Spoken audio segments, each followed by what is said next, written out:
Metro में नौकरी दिलाने के नाम पर कई बार लोगों से ठगी हो जाती है और ऐसा ही एक मामला मेरठ से भी सामने आया है, जहां 3 युवकों से लाखों रुपए दिल्ली मेट्रो में नौकरी लगाने के नाम पर ठगे गए।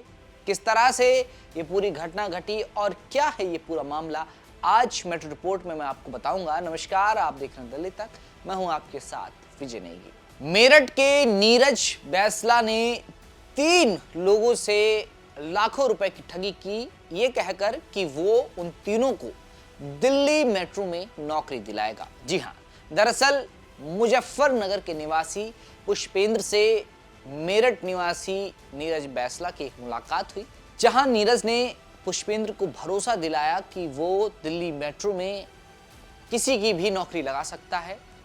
2 लाख रुपए में किसी भी व्यक्ति की वो आसानी से मेट्रो में नौकरी लगा सकता है। ऐसे में पुष्पेंद्र के मन में लड्डू फूटे। एक तरह से उन्हें लगा कि मेट्रो में नौकरी करने का ये सुनहरा मौका है, तो इसलिए उन्होंने अपने 2 साथियों यानी पुष्पेंद्र, रोहित और अनुभव, इन तीनों ने नीरज बैसला से मुलाकात की। तो नीरज ने उन्हें बताया कि अगर आपकी नौकरी लगानी है तो हर व्यक्ति 2 लाख रुपए अगर उन्हें देता है तो वो उसकी नौकरी दिल्ली मेट्रो में पक्की कर देंगे। नीरज बैसला ने तीनों को विश्वास में लिया, तीनों का भरोसा जीता और तीनों लोगों ने, पुष्पेंद्र, रोहित और अनुभव ने नीरज बैसला को 4,55,000 रुपए और अपने ओरिजिनल एजुकेशन सर्टिफिकेट थमा दिया।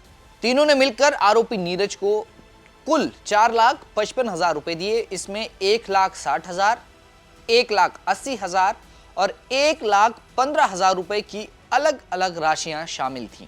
तीनों ने अपने ओरिजिनल एजुकेशन सर्टिफिकेट भी दिए और जो ये पैसे 4,55,000 रुपए दिए, ये नगद और यूपीआई यानी फोन पे के माध्यम से ट्रांसफर किए।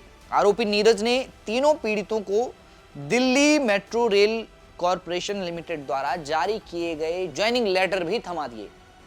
यानी कि भरोसा इन तीनों का और पक्का हो गया जब नीरज ने उन्हें ज्वाइनिंग लेटर दिए। अब जब ज्वाइनिंग लेटर उन तीनों को मिले तो वो तीनों लोग दिल्ली मेट्रो के मुख्यालय पहुंचे, दफ्तर पहुंचे, तो वहां देखा, जब अधिकारियों ने उन्हें बताया कि इस तरह की कोई भी वैकेंसी दिल्ली मेट्रो में नहीं है और जो ये ज्वाइनिंग लेटर है ये फेक हैं, यानी ये फर्जी हैं, आपके साथ फर्जीवाड़ा हुआ है, इसकी जांच कीजिए। तो तीनों युवकों के पैरों तले जमीन खिसक गई और उन्होंने नीरज से फिर संपर्क किया, लेकिन तब तक नीरज 9-11 हो गया।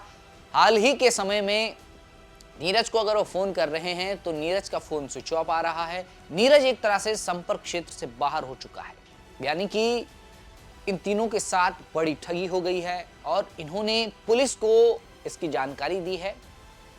पूरी घटनाक्रम की जानकारी पुलिस को दी है। पुलिस से गुहार की है कि नीरज बैसला जो आरोपी है उसके खिलाफ कार्रवाई की जाए। तीनों पीड़ितों ने एफआईआर भी दर्ज कराई है।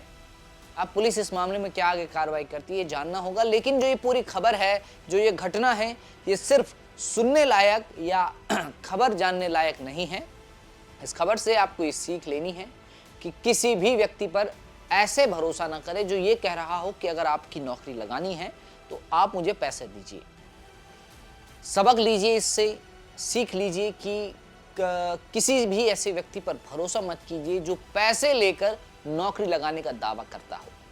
इससे आपका भी नुकसान हो सकता है, इसलिए सचेत रहिए ऐसे लोगों से। और मेट्रो रिपोर्ट में जो मैंने आपको जानकारी दी, अब आगे इसमें क्या कार्रवाई होती है, पुलिस किस तरह से एक्शन करती है, ये जानना होगा। लेकिन फिलहाल आज की मेट्रो रिपोर्ट में इतना ही। दिल्ली की तमाम खबरों को जानने के लिए आप देखते रहिए दिल्ली तक।